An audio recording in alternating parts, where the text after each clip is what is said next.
வணக்கம் நண்பர்களே, முக்கிய செய்திகளை இந்த பதிவில் பார்க்க போகிறோம். எங்கும் அண்ணாமலை, எதிலும் அண்ணாமலை. இன்னைக்கு காலையில் நியூஸ் பேப்பரை எடுத்து பார்த்தீங்கன்னா ஃப்ரண்ட் பேஜ் அண்ணாமலைக்காக ஒதுக்கப்பட்டிருக்கு. முக்கியமான செய்தித்தாள்கள் எல்லாத்துலேயும் தலைப்பு செய்தியே அண்ணாமலை தான். தினகரனா அப்படின்னு யாரும் கேள்வி கேட்டுறாதீங்க. நான் சொல்கிறது நியூட்ரலான, ஓரளவு நடுநிலையான பத்திரிகையை சொல்கிறேன். தினமலர், தினத்தந்தி, அடுத்து தி ஹிந்து தமிழ், இதிலெல்லாம் ஃப்ரண்ட் பேஜில் அண்ணாமலை பற்றிய செய்திகள் தான்.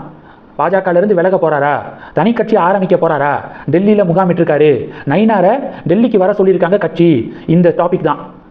சரி, இந்த பக்கம் போஸ்டர்கள் பக்கம் வந்தீங்கன்னா திரும்புகிற பக்கம் எல்லாம் அண்ணாமலைக்கு போஸ்டர் அடித்து குவிச்சுக்கு இருக்காங்க அவருடைய சப்போர்ட்டர்ஸு.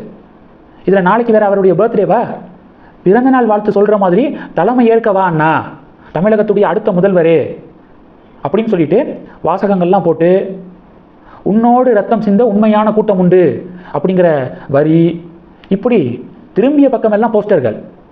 கோயம்புத்தூர், இதில் போட்டி பார்த்தீங்கன்னா 2 பேருக்கு நடுவில் தான். கோயம்புத்தூரா மதுரையா, எங்கே அதிகமான போஸ்டர் அப்படின்னு சொல்லிட்டு போட்டியே நடந்துக்கிருக்கு. தருமபுரியில் போஸ்டர், பழனியில் போஸ்டர், ஆல் ஓவர் தமிழ்நாடு ஃபுல்லாக போஸ்டருங்க.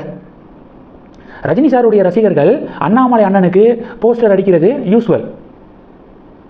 இப்போது அஜித் சாருடைய ரசிகர்களும் சேர்ந்துருக்காங்க. அண்ணாமலை நடுவில் நிற்கிறாரு, right side Rajini sir, left side Ajith sir. 2 பேரும் அண்ணாமலையுடைய கைகளை பிடிச்சு நடந்து வர மாதிரியான போஸ்டர் அடிக்கப்பட்டிருக்கு. இது மாதிரி டிஃப்ரெண்ட்டாக தெரிக்க விட்டுக்கு இருக்காங்க.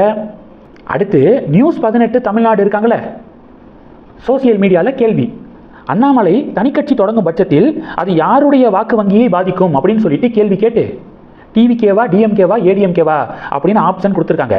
அதில் டிவிகேவுடைய வாக்கு வங்கியை தான் பாதிக்கும் அப்படின்னு 64%, 64 இல்லை 69% மக்கள் ஓட்டு போட்டிருக்காங்க. டிஎம்கேவுடைய வாக்கு வங்கியை பாதிக்கும் அப்படின்னு 16% பேரும், அதிமுகவுடைய வாக்கு வங்கியை பாதிக்கும் அப்படின்னு 15% பேரும் ஓட்டு போட்டிருக்காங்க. முதல்வர் விஜய் அரசியல் கட்சி ஆரம்பிக்கும் போது மீடியாக்கள் இப்படி தான் கேள்வி கேட்டுக்கு இருந்தாங்க, யாருடைய வாக்குகளை பாதிக்கும் விஜயுடைய கட்சி அப்படின்னு சொல்லிட்டு கேட்டபோது டிஎம்கே அப்படின்னா நிறையா பொதுமக்கள் சொல்லியிருந்தாங்க. ஏன்னா டிஎம்கே தான் ஆளும் கட்சி. அப்போது ஆளும் கட்சியை அட்டாக் பண்ணக்கூடிய ஒரு ஃபோர்ஸ், பிரைமரி ஃபோர்ஸாக டிவிகே வரும் அப்படின்னு நிறைய பேர் சொல்லியிருந்தாங்களே. அதே மாதிரியான நிகழ்வு இப்போ தமிழக அரசியல் களத்தில் நடந்துக்கிருக்கு. இன்றைக்கி டிவிகே ஆளுங்கட்சி, அண்ணாமலை தனிக்கட்சி, அண்ணாமலையுடைய தனிக்கட்சி யாருடைய வாக்குகளை பாதிக்கும் அப்படின்னு கேட்கப்பட்ட கேள்விக்கு டிவிகே தான் அப்படின்னு 69% பேர் சொல்லியிருக்காங்க. அதனால் ஒரு விஷயம் மட்டும் உறுதிங்க, நம்ம நினச்சி பார்க்க முடியாத அளவுக்கு ஆதரவு அண்ணாமலைக்கு கிரவுண்ட் லெவலில் இருக்குது, சப்போர்ட்டு. அண்ணாமலை நினச்சிருப்பார்ல, நமக்கு இப்போது டிவிக்கே அரசியல் கட்சி ஆரம்பித்த போது டெஃபினட்டாக முதல்வராக வர முடியும்லாம் அவங்க நினச்சிருக்க மாட்டாங்க. 108 தொகுதிகளை ஜெயிப்போம் அப்படின்னு அவங்க டெஃபினட்டாக ஜெயிச்சிருக்க மாட்டாங்க. ஒரு 40-50 தொகுதி ஜெயிப்போம் அப்படின்னா அவங்க கெஸ் பண்ணியிருப்பாங்க. ஆனால் நடந்தது என்ன, நினைத்ததை தாண்டி மக்கள் ஓட்டு குத்திருக்காங்களே. அது மாதிரியான சப்போர்ட்டு தான் அண்ணாமலைக்கு. கட்சி ஆரம்பிக்க போகிறாரு அப்படிங்கிற செய்தி பரவுன அந்த நொடியிலிருந்தே அரசியல்கெல்லாம் பற்றிக்கிச்சு. பார்க்கலாம், ஃபைனல் கால் அண்ணன் தான் எடுக்கணும். பாஜகவிலே தொடர போகிறாரா, தனி கட்சியா அப்படிங்கிறதுக்கு இந்த கேள்விகளுக்கெல்லாம் விடை நாளைக்குள்ளே கிடச்சிரும். இது ஒன்று. ரெண்டாவது என்ன பார்க்க போகிறோன்னா, மகாராஷ்டிரா பிஜேபி கவர்மெண்ட்டு ஒரு முடிவு எடுத்திருக்காங்க. 2 லட்சம் வரைக்கும் பயிர்க்கடன் வாங்கிய விவசாயிகளுக்கு முழுவதுமாக பயிர்க்கடனை தள்ளுபடி பண்ணியிருக்காங்க.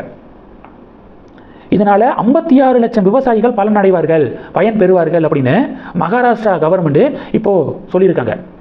2 லட்சம் வரைக்கும் பயிர்க்கடன் தள்ளுபடி. பயிர்க்கடனை கரெக்டாக கட்டியிருப்பாங்களே விவசாயிகள், அவர்களுக்கு ஊக்கத்தொகையாக 50,000 ரூபாய் வழங்கப்படும் அப்படின்னும் மகாராஷ்டிரா கவர்மெண்ட் அறிவிச்சிருக்காங்க. இப்போது டிவிகே கவர்மெண்ட்டுக்கு தான் பிரச்சனை. தேர்தல் வாக்குறுதியில் டிவிகே என்ன சொன்னாங்க, 5 ஏக்கர் வரைக்கும் நிலம் வைத்திருப்பவர்களுக்கு பயிர்க்கடன் முழுமையாக தள்ளுபடி செய்யப்படும், 5 ஏக்கருக்கு மேலே வச்சிருக்கிறவங்களுக்கு 50% வரைக்கும் கடன் தள்ளுபடி செய்யப்படும் அப்படின்னு சொல்லியிருந்தாங்க. ஆனால் ஆட்சிக்கு வந்ததுக்கப்புறம் என்ன அறிவித்தாங்க, மேக்சிமம் 50,000 வரைக்கும் கடன் தள்ளுபடி அப்படின்னு அறிவிச்சிருக்காங்க. அதுவும் 2.5 ஏக்கர் வரைக்கும் நிலம் வைத்திருப்பவர்களுக்கு 50,000 வரைக்கும் கடன் வாங்கினவங்களுக்கு முழுமையாக தள்ளுபடி அப்படின்னு சொல்லியிருக்காங்க. மகாராஷ்டிரா கவர்மெண்ட்டு 2 லட்சம் வரைக்கும் தள்ளுபடி, தமிழக கவர்மெண்ட்டு மேக்சிமம் 50,000 வரைக்கும் தான் தள்ளுபடி.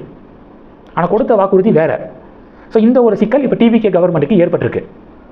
இந்த செய்திகள் எல்லாத்தையும் பற்றி உங்களுடைய பார்வைகளை மறக்காமல் கமெண்ட் பண்ணுங்கள். தொடர்ந்து கணக்கில் இருங்க. அடுத்தடுத்து நிறையா பதிவுகளை பார்க்க போகிறோம். நன்றி. ஜெய் ஹிந்த்.